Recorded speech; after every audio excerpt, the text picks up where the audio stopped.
Vitor, he'll hit him from here. Vitor! Oh my gosh! They said he hit him from anywhere, and Gabby Vitor does not disappoint.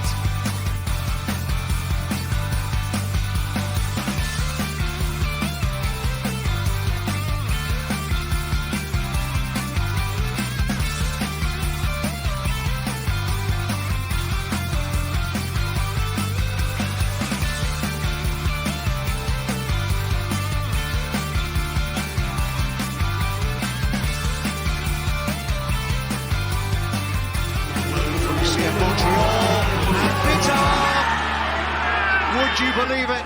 Gabby Vitor in stoppage time. CPL Newsroom presented by Volkswagen. That might be my favorite intro video yet. That was some pretty good guitar licks. Anyway, Charlie O'Connor-Clark with Mitchell Tierney. We're going to break down match week 13 in a Canadian Premier League very shortly. It was a lot of fun, as you saw from some of those highlights there. But Mitchell, as we've had to do a couple times recently, I think there is a topic at the top of everybody's mind right now, and it was Friday night. It's also tomorrow night, but it's the Canadian men's national team in the semifinals of Copa América 2024. Mitch, I don't even know where to start with this with you. What was going through your head when you saw this game against Venezuela go to a penalty shootout on Friday? And then when it actually turned out okay, what was going through your mind through that entire experience? I mean, this team just continues to surprise me in positive ways. Like, again, they go out there, they play a fantastic match against Venezuela, and then obviously, it gets tied up on an incredible goal, and you think, okay, maybe this is the moment that sinks them, and then it goes to penalties, and you're like, there's no way Canada's able to pull this out of penalties. We've seen them struggle in that capacity before in the past little bit. Obviously, the last penalty comes down to Alphonso Davies, and to send it to knockout penalties, I guess, or whatever. Death. Yeah, sudden death penalties, and you just the World Cup flashbacks, everything flashes. And then when he puts that top corner, I think that was the moment for me where I was like, okay, maybe history is changing here a little bit. Like, I think that gave them all the confidence to go on and win that penalty shootout. And obviously, like you said, I backed Max Crepeau, but when he starts to save a few and they can't take advantage, two of those in the first five, you're like, oh, this is not good. Yeah, this is starting to give me flashbacks. But at the end of the day, again, just at every turn, this Canadian team continues to find ways to win matches. And after, I think, their best performance under Jesse Marsch, most complete performance against Venezuela, they've got to be buzzing heading into this semifinal. Yeah, we did say that last week, didn't we, about a penalty shootout? We said we'd back Max Crepeau. This is why you guys come to this show, for these intelligent predictions that you won't find anywhere else. We're so smart, Mitch. Good job, us. But yeah, you're right. I'll be honest. When Venezuela scored, I thought Canada were sunk. I thought they were in big trouble. Just the way that it happened. I mean, up to that point, I know that Canada had been a little frustrated at times, especially with some of the decisions. But I thought they'd done a pretty good job, actually, of not being that fazed by them. Certainly a better job than they'd done in some other games this tournament, kind of starting to learn the CONMEBOL of it all. But that moment where, the goalkeeper is slapping the ball out of Laren's hands, and then everybody's kind of chaotic. Nobody really knows what's going on. And then within seconds, it's, throw in, cleared, and Rondon dinks it over Crepeau from basically the halfway line. I thought that was going to be deflating enough that it would be over. And frankly, as much as I don't think I'm a fan of proceeding straight to penalties, I think it might have worked out for Canada in that sense. We never know, but it did feel like, they were feeling a little bit of pressure in a late game, but, they stood tall. I think lots of players deserve shout outs for how confidently they buried their penalties. Jonathan David going up first, that was always a lot of pressure. Ismail Kone deserves a lot of credit for the way that he kind of turns into a hero here after a tough first couple games of the tournament, gets benched, comes off the bench in this one, and he is the hero. As is Max Crepeau, who, again, out of position for the Venezuela goal. Not entirely necessarily one we want to pin on him, but definitely it is a mistake that he'll feel. Then he comes up huge in the shootout again.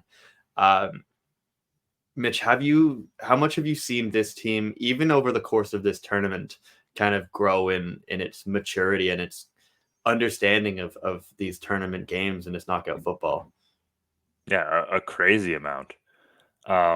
You felt like maybe they were a little bit lucky against Peru. I mean, certainly with the way the first half of that match went, and pretty much up until the red card, even after the red card, that was really a learning lesson that they almost got away with. Because Peru had every opportunity to win that game and to take advantage. And again, if there's no red card in that game, maybe they don't get out of it with the win that obviously is the reason they're still going at this competition. But against Chile, I thought they managed it significantly better. They showed those learnings for the first game. Obviously, they don't get a goal in that game. They don't look quite as goal dangerous, but they didn't need to. They get the draw. Mhm. And then this one, it's even a step further, right? They're on the front foot for most of this game. They took advantage of the moments where Venezuela opened up and cut them open on so many different occasions. I mean, Jacob Schaffelberg, a player who, again, we wondered whether he was able to start at this level, and absolutely an unbelievable performance from him. And we've talked a lot about the link up between Miller and Davies and how important that's been, but we're starting to see in real ways the chemistry between Schaffelberg and Davies. An underrated part of Davies' game is ability to play those balls in behind him. When you have someone like Schaffelberg running onto them, like that's going to be a lethal weapon for Canada going forward. So yeah, I think we've seen in so many different ways, tactically, mentality wise, just the way they've handled these matches. Like the progression's been unbelievable from game Absolutely. one to where they were in that quarterfinal. Absolutely. And now here we are in a semi-final. Canada going farther in Copa America than Brazil, as we all predicted. I mean, look, there are two major tournaments going on in international football right now. There are 8 teams left in them. And in terms of the FIFA World Rankings... Wait, there's only 4 teams left in the Canadian Championship. You're right. Sorry. We will get to that, by the way, another major tournament.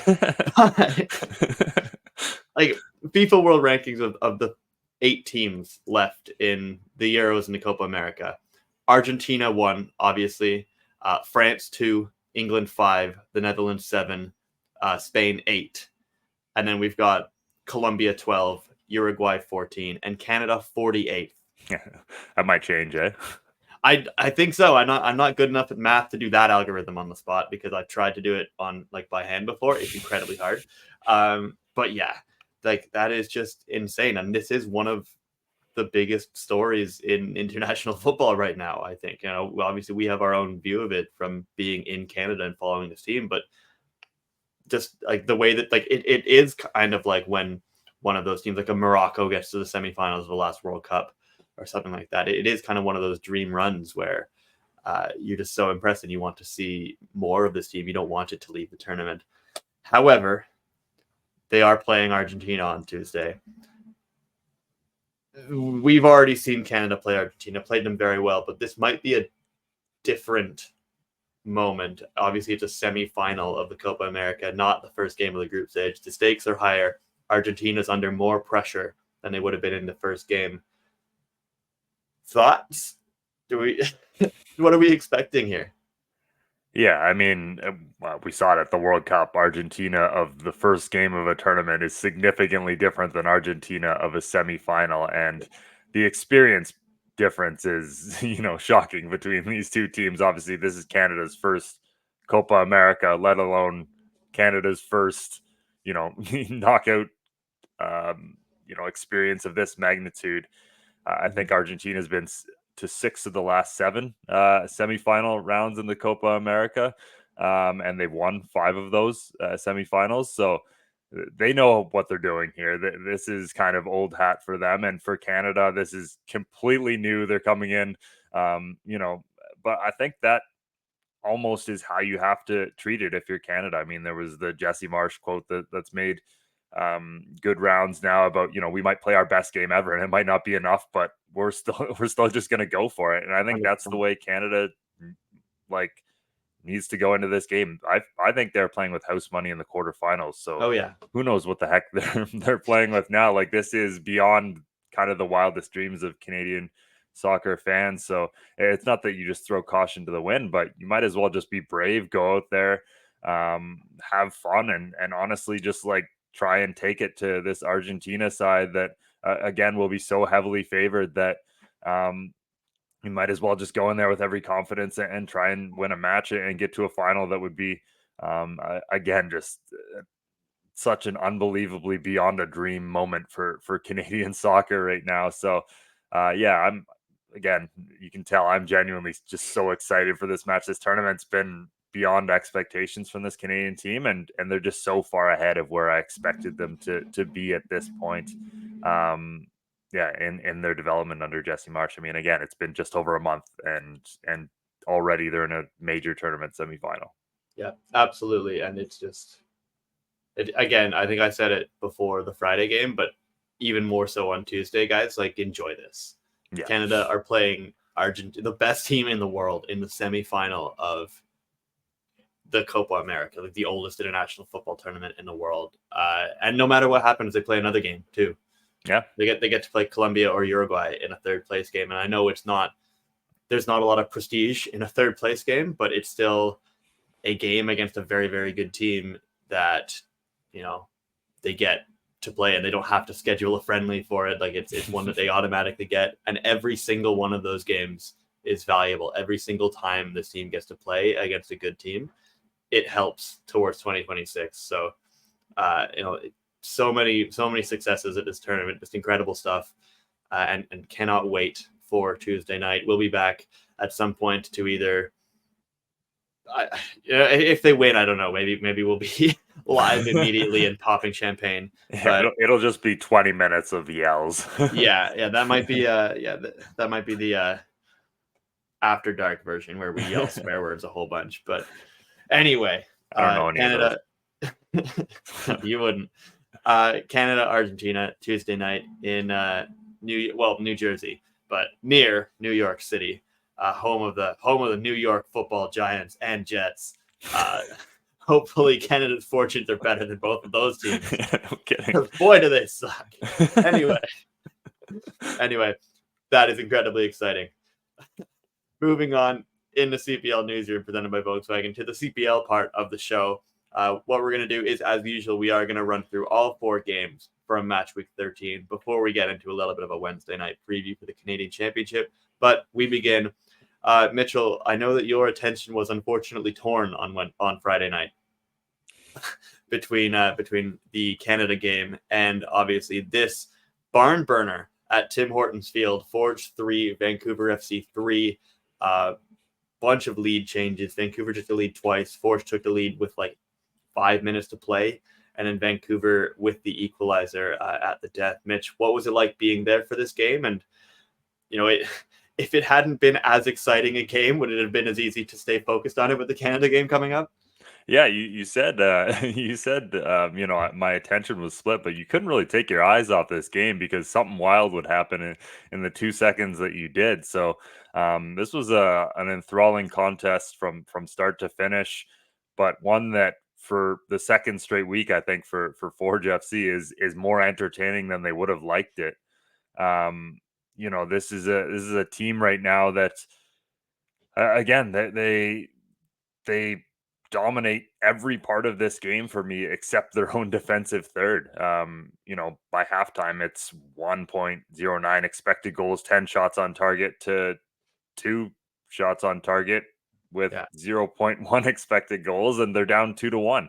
And then they do everything right to get back into the game after Vasco Fry gets sent off. They control the tempo. They get that late goal through David Chouanier, and you figure that's it. That's maybe not a perfectly clean victory, but a very important one from a momentum standpoint for Forge. And then again, Bobby Smirniotis said it after the game, self-inflicted wounds hurt more, and they hurt in every walk of life, he said, but that includes football.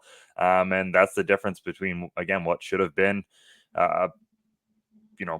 big victory for Forge and what ends up being a deflating draw that really feels like a loss for this team. Yeah, weird game for Forge. I mean, Maliko Olabibelo will go scores the goal, and then I think moments later he's the one that Alejandro Diaz kind of turns around to score his goal. Way too much space for Gabby Bitar, I think, every time he had the ball pretty much, especially for the 2 goals. But Vancouver, becoming a bit of a bogey team for Forge, already won at Tim Hortons Field this year. This result here as well. They are a team that, what are they? They're up to 3rd place now still. A team that we talk about every week as being, again, better at this point of the season than we expected them to be. And a large part of this result on Friday night was, as we mentioned, Gabby Bitar. Mitch, you spoke to Gabby on the pitch after the game and his 2 goals. So let's go back to Tim Hortons Field and let's hear from Vancouver FC's star player from this match. Post-game reaction presented by Allstate. Mitchell Tierney here with Gabriel Bitar. Gabby, that was a wild one, let's be honest. Lead changes, red card, late goal, early goal. Just your thoughts overall on, despite the adversity, you guys still getting another result here at Tim Hortons Field this year. Yeah, I mean, that was a wild game for the fans. I mean, it had everything, red card, goals, and I think we've shown all season that we're a team that can come back when we're down, and I think today we proved it again, and we hope we can just build on this till the end of the season. And this has been a long time coming for yourself. Obviously, you get that beautiful early strike, and then, just moments later, later in the game, you get the opportunity to score the late goal. How much of that was, based on the confidence you got from that early one? Yeah, I mean, when you score a goal early in the game, I think every player gains confidence, the team gains confidence, and so I think we stuck together, we stuck to the game plan. Even when we went down, we believed that we could get points out of this game, and thankfully, I mean, first goal is a beautiful goal, and the second one, I mean, Davey does great winning the ball for us, and one-on-one with the keeper, I mean, we should put that away every time. So it was a great team performance, and hopefully we can just carry this on to the next week.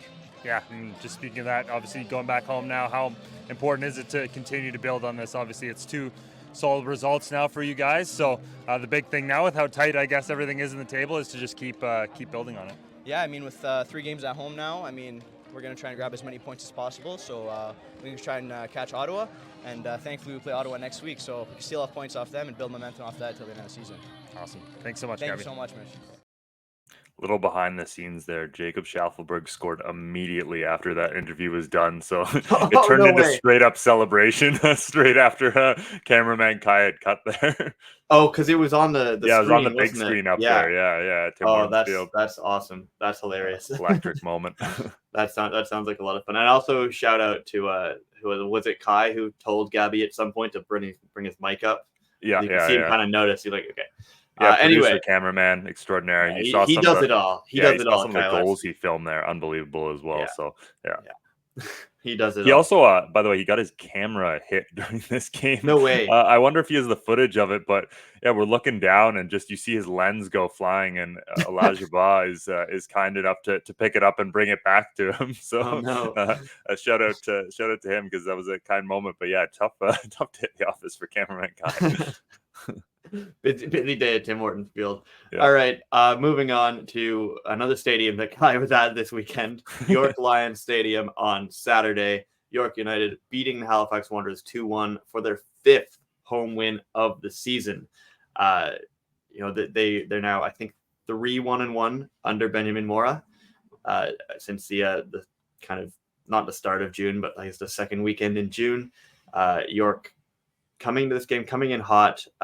Halifax had a lot of the ball in the first half, but York take way better advantage of their opportunities. Marky Wojciechowski scoring this header, very free header. I'm not sure why he was so unmarked, but it's a good delivery from Mo Babuli from the corner.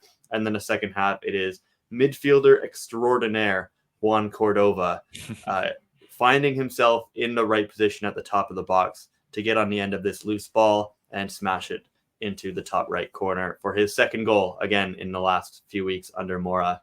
Weirdly, him and Wojciechowski have both scored 2 goals this year, and they've both been in the same game. So that's a little interesting. But anyway, big win for York, who now are in second place and have the best home record in the league. Mitch, how impressed have you been with their improvement under Ben Mora and how confident they feel right now, but also just how good they've been at home this year when they were, I think, the second worst team at home last year. Yeah, and I believe this is tied for the most they've ever won at home in a single season, dating all the way back to combined spring and fall in 2019. So it's already getting close to historically good at home for York United. And yeah, I mean that's a huge difference maker. If you can take care of your business at home, then it gives you every opportunity to go on the road, feel confident, and start getting points that way. And again, under Mora, I think we've just seen this team take better advantage of the big moments in games. Again, there's this wasn't a game maybe where they were the better team overall, and they haven't always been in all of their wins so far, but they're consistently finding ways to win. And when you do that more often than not, it just kind of bleeds into each other. We've seen that with Atletico Ottawa a little bit this year. Like once you've won a few and you have that belief that you can win, those balls just start to find their way into the back of the net where they perhaps wouldn't have before. So again, this is a team that's almost constantly changing who's in the lineup, who's kind of there, but they all seem to understand what the plan is right now. So yeah, it's just been a really impressive stretch under Benjamin Mora from York United, and they're right where they believed they could be at the start of the season, which is right up there near the top. And that's really impressive turnaround from this York United side. Absolutely. It's a team that just feels like things are clicking for them right now. The chances are just going in. Not a team that's necessarily as confident at the moment. The Halifax Wanderers, I know that they did just win 2 in a row coming into this one, but it felt a little bit more deflating this time. They're much, much better in the last half hour. And a lot of their players spoke about it. Andre Rampersad talked about it after the game, how the first maybe hour of the game, they weren't getting that movement off the ball, especially to kind of pull York out of position because they had the ball a lot. They're just not able to feed the ball into those dangerous areas because they're just not making the runs that they need to be making. I know there's frustration with Halifax for a penalty shout in stoppage time towards the end of the game. I think they probably are quite unlucky not to get that call. And at that point, it would have maybe equalized the game if they'd scored it. But again, you want to see them bring it out from the start of the game and not have to respond to falling behind. You want to see them go out and score and take advantage, especially when you have the ball and you have those opportunities to attack another team, especially playing away from home. So not as positive an afternoon for Halifax as it had been the last few weeks, but I think a bright spot for me is that Ryan Telfer looked extremely good again and came very close for us to getting into the team of the week, were it not for some other players that I think were a little bit better and perhaps in winning efforts. But Halifax remain bottom of the table, heading into a pretty long break now because they don't play again until Thursday, July 18th when they host Valor. So again, they're actually going to be at the end of next weekend, 2 games in hand behind the rest of the table until they make that up. So it'll be a little bit weird. Yeah, that's going to make our reactions to everything a little bit difficult. Exactly. It's always you've seen how good we are at doing math on this show. So we're totally able to remember that they could get 6 more points if they're to win those. Anyway, but yeah, tough time for Halifax. Let's wrap up this game though and go back to York because I talked to Juan Cordova after the match, who has been very impressive, especially in the last few weeks. Apparently asking Ben Mora to play in midfield since he took over, and he's trusted him there, and it has gone, I think, very, very well. Despite all of us thinking that Cordova was pretty much just a fullback, he is apparently not. So I spoke to him after the game, and here is what he had to say. Post-game reaction brought to you by Allstate. Charlie O'Connor Clark alongside York United's winning goal scorer, Juan Cordova. 2-1 here over the Halifax Wanderers. One, that's got to be a good feeling, scoring those 2 goals and then holding on to it for the win at the end, yeah? Yeah, it's always good when you score and also you help the team to win. That's the most important because sometimes you can score but the team doesn't win, so that's make me more happy. So this good, it's always good win. Also do it at home. This has to be it's our house, so we have to win here. Yeah, and you guys have won here a lot this year. I think 5 times now. You have the best home record in the league. How important has it been to you guys to make this place harder to play at for other teams than it ever has been before? Yeah, that's what we talk with the coach, with the team. As I said before, this is our house. You don't want anyone come to your house and take everything, anything for your house. So we have to win always because here is when you win the point, and if you win at home and then in away you can tie or you can lose, but here you give the 3 point, and this is going to help you to go in the first position of the table. Lastly, for you scored 2 goals in the last couple of weeks, and both of them were screamers. But I think maybe the reason you're getting the ball from those positions is you're playing more in midfield than you were before. Yeah. What have you liked about playing in that position and maybe having those opportunities now? Yeah, that's true. I'm scoring more goals now because they changed me the position. I talked with the coach. I played in this position before in Chile, but now I've been doing regularly every match. I like to play there because I have more the ball. I have more contact with the ball, and also I'm near to the goal, so I can score. Also, one of my characteristics is I shoot really well. I practice a lot. I've been practicing a lot this, so I'm happy to score and help the team. And York United up into second place now, thanks partly to this man scoring the winning goal over the Halifax Wanderers. Juan, thank you so much. No, thank you. Appreciate it. Again, York into second place. On to Sunday's doubleheader now. We began in the nation's capital, I believe, Atletico Ottawa taking on Pacific FC. Again, not necessarily a first choice starting 11 for Pacific FC. When we look at the guys that weren't there, I think Josh Hurd didn't travel. Thomas Mayer-Jaguar didn't travel. Kunle Dada-Luke didn't travel. Adonijah Reed wasn't there. They had Eamon Saluf on the bench. Brian Moore, I think, on the bench, a couple others. There's a lot of rotation in the Pacific side, but in the end, no problem, because it's Zachariah Bahus, a former Atletico Ottawa player, who scores the goal for them. And then later in the game, they do give up a penalty, but Ollie Bassett rarely putting it over the bar. I think that might be the first penalty he's missed in the Canadian Premier League. He's famously missed one other, and it was against Pacific and Emil Gazdov, I believe. You're right. You are right. That is, I think that's the only other one then. Yes, but pretty much been money every other time. I don't know why this one goes into orbit. Sorry, Holly. That's not a penalty that that's one that he'll want back. Anyway, 1-0 win for Pacific. Mitch, they don't score a lot of goals at the moment this year, but they definitely do not concede a lot of goals. How important is this result for them, and how do you feel about Pacific at this point?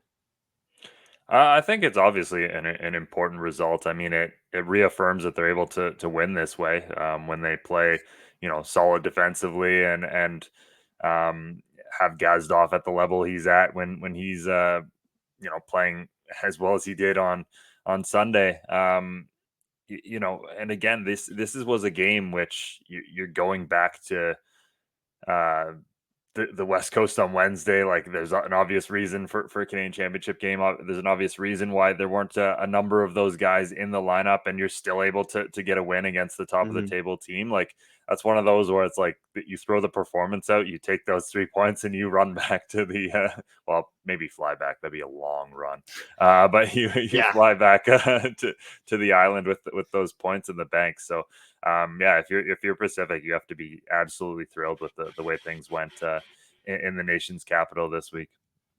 Yeah, absolutely. 4 Pacific players in the team of the week as well. Gazdov, Quintana, Mukambilwa, and Bahus, all deserving of that shout.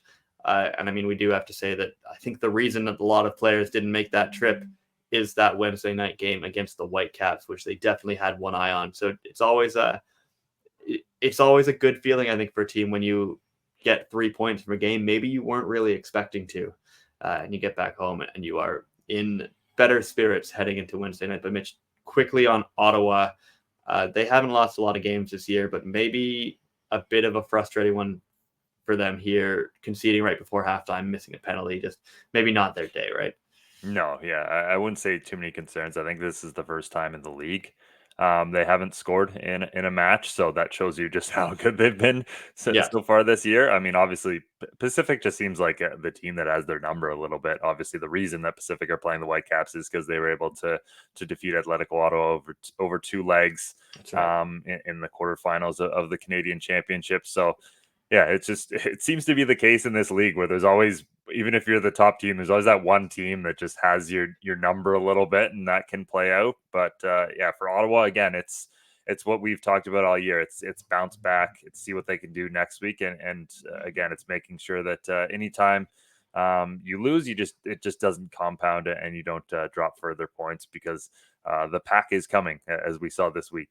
I think every other team in the 4 behind them, actually, I think in the 5 behind them picked up points. So the gap got a little bit narrower this week for sure. Yeah, it absolutely did. All right, on to our final game of the weekend, Sunday night. That was the TonyBet match of the week in Winnipeg. Cavalry FC 1, Valor FC 0.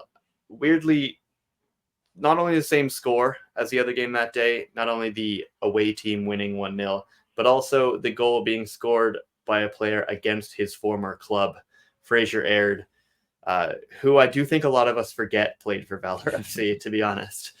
And I forgot about it until I really, really thought about it about an hour ago. But anyway, Fraser Aird, former Valor man, scoring against his former club here to win it for Cavalry, their first away win of the year. This feels like one that they really, really needed, right? Yeah, I think this was another team very similar to, Pacific in the way they won their game, where they just kind of needed something positive right now. They kind of needed that 3 points with so many guys that have been missing for them. It was just we need a positive moment that we can build on it, and they do get that with their performance, and obviously another great goal from Fraser Aird, who's having a absolutely fantastic season for Cavalry this year. And I think give credit to Marco Carducci as well, who we've seen a number of times this season pull out some of those last ditch stops. And for a Cavalry team that's really struggling to score this year, those have been the difference between 1 point, 3 points, and any points at all on multiple occasions this season. He does that again to Jordy Swivel, and I think Loic Quemi coming off the bench as well had an excellent opportunity at the end, and Carducci denies them both. And that's why Cavalry's won just their first away match of the season and third of the year.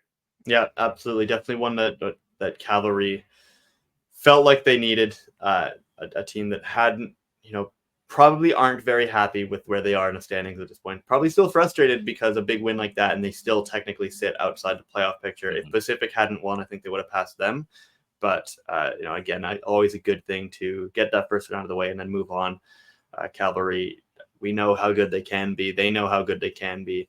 Hasn't quite been going their way yet this year, but obviously no reason to panic at all. They're still very, very close in that mix. And we've seen how tight the table is. We'll look at it again in a second. I think that this is an immensely positive moment for them. Valor, meanwhile, though, Mitch, very quickly on them,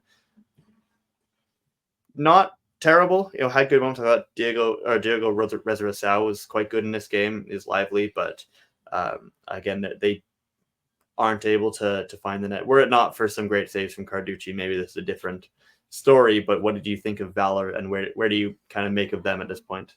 Yeah, I mean, quite simply, they just have to start taking care of business at home. They're the only team in the league that have lost 3 games at home so far this year. And with the fact that they've only played 5 home games, like that's not good enough from this team. They know that. They'll have to build on that. Again, their season, the bulk of their season is those home games. So that's critical that they start to build that momentum at home, start to, after a week where they get a big result against York United, it has to go into the next game if they're going to keep pace with the pack. So nothing really new on that. That's been kind of the story of the year is building on those positive moments for them. So again, they have to be better at home, or else this is going to be another lost season for Valor, unfortunately. Yeah, absolutely. All right, let's take a quick look at the standings. I mentioned they're close. Here is how close they are. Obviously, Atletico Ottawa up there in first place, 25 points, followed closely by York United on 20. They're alone in second. But then we got Vancouver and Pacific right next to each other, third and fourth, 19 points each. Forge rounding out the playoff places with 18 points. And they're still just 1 point ahead of Cavalry at sixth. And that's kind of the middle bulk. Cavalry in sixth place, they're only 3 points behind second. But we have then Valor and Halifax kind of sharing the basement on 10 points each.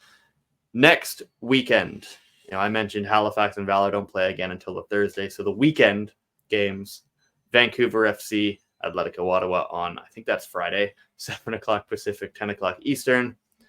Cavalry and York United, July 13th on Saturday, 2 o'clock local time, 4 o'clock Eastern. And then on Sunday, that's going to be a big day for football because obviously the only big game on that day is Forge FC taking on Pacific FC at Tim Hortons Field. It's the Tony Bet match of the week. You cannot miss it. Speaking of big games coming up, though, there are two that we have to talk about that happen well before any of those CPL games on the weekend. This Wednesday, we have two Canadian Championship semi-final first legs. We'll start here on the east side of the country, the one that you and I, Mitchell, will be going to. Forge FC hosting Toronto FC for just the second time in their history. This is very, very exciting. Local, I don't know if it's really a derby if they're not in the same league, but there's two communities that have rivalries. Obviously, Ticats and Argos. That's a big rivalry in the CFL, and these two teams have a lot of overlap, I would say, in terms of even staff, but fan base for sure. Mitchell, how excited are we for this one and to see Forge get another opportunity against TFC? Yeah, I mean, very excited. This is a game that I think has been, whether they say it or not, it's kind of been in the back of Forge's head for the last, well, probably since the draw came out a little bit, knowing what they were able to do against CF Montreal and knowing they wanted another opportunity to go against Toronto FC. And again, knowing it's two legs, which will make it interesting. And but the time between the two legs is an important factor to consider as well, because a long time. It's 6.5 weeks, something like that. Yeah, the second leg is August 27th.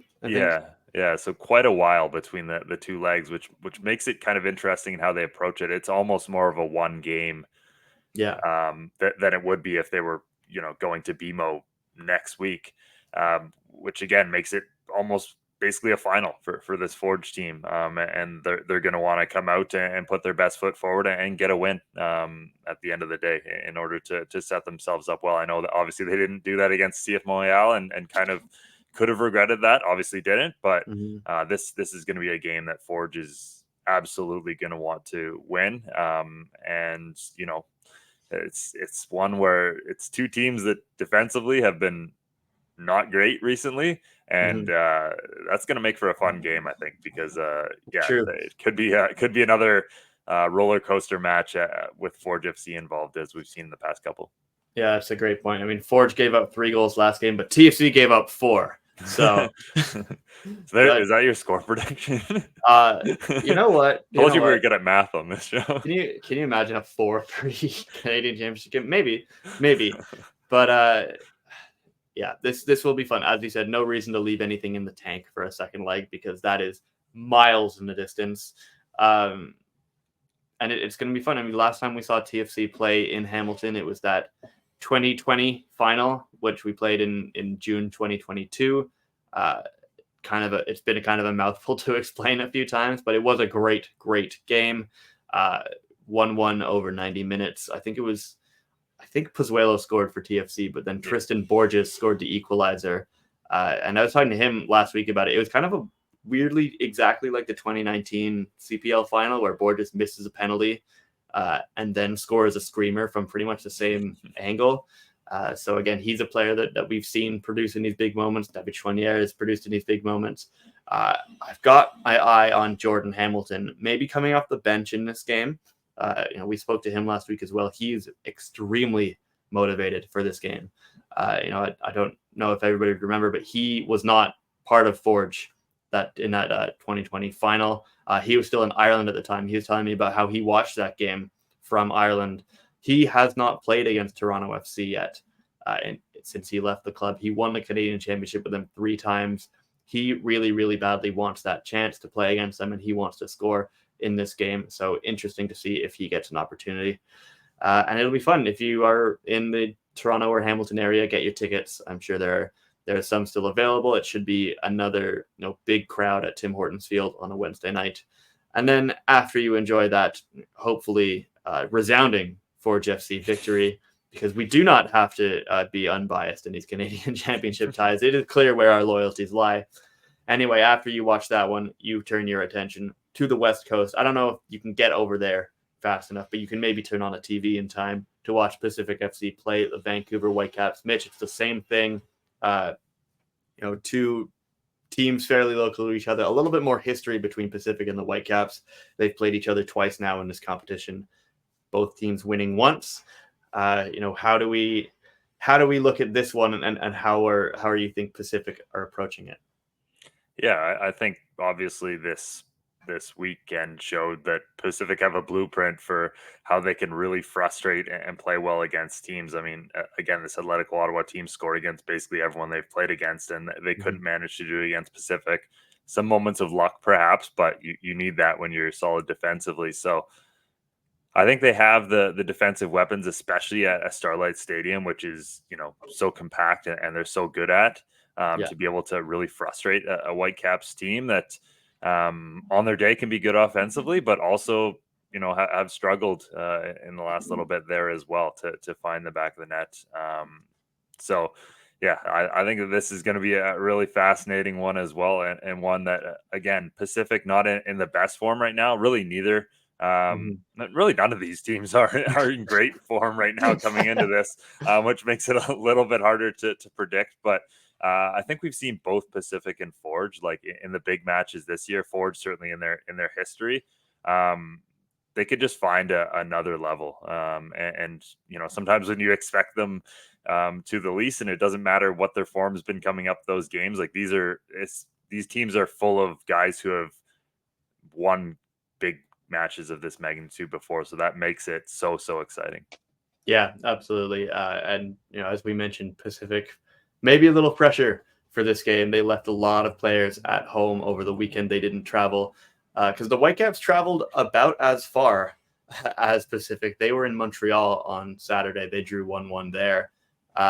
They've been on the road for actually a little bit. They were in Minnesota before that midweek, so maybe some tired legs in Vancouver, who did play quite a strong lineup in Montreal, and maybe might not have quite as much in the tank as Pacific at Starlight Stadium. Should be, again, a lot of fun on Wednesday night. We've seen how electric that atmosphere can be. We've seen the first time they played each other, how that atmosphere kind of pushed Pacific over the edge to win that tie.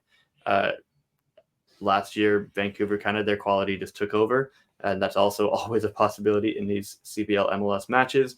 But, there is a lot of pride, I think, on the line, especially when these two teams go against each other. So, again, not one that I would recommend missing. Both of those Wednesday, July 10th. Yep, July 10th. Forge TFC, 7 o'clock Eastern. Pacific Whitecaps, 7 o'clock Pacific time, 10 o'clock Eastern. And it's going to be great. We're going to be watching both games. There'll be lots of coverage at canpl.ca. We've got interviews coming out all week. We've spoken to lots of players from both Forge and from Pacific. We're hopeful to hear a little bit from, the other sides as well. I know that we've spoken a little bit to John Herdman, and we're probably going to hear from Benny Sartini as well this week.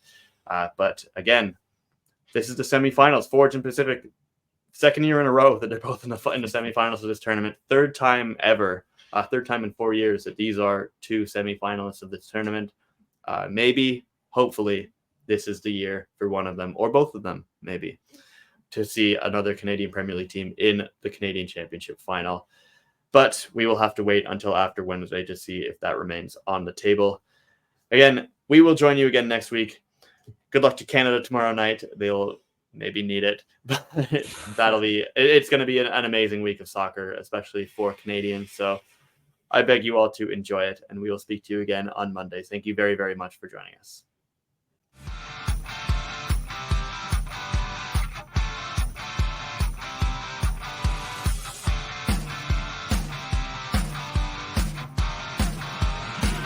Vitória hit him from here. Vitória! Oh my gosh!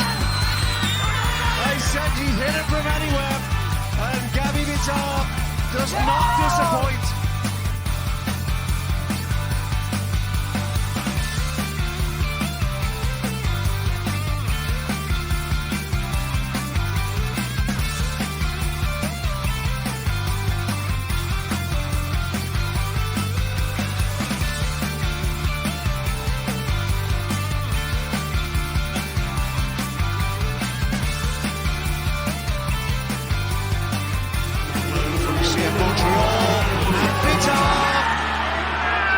believe it?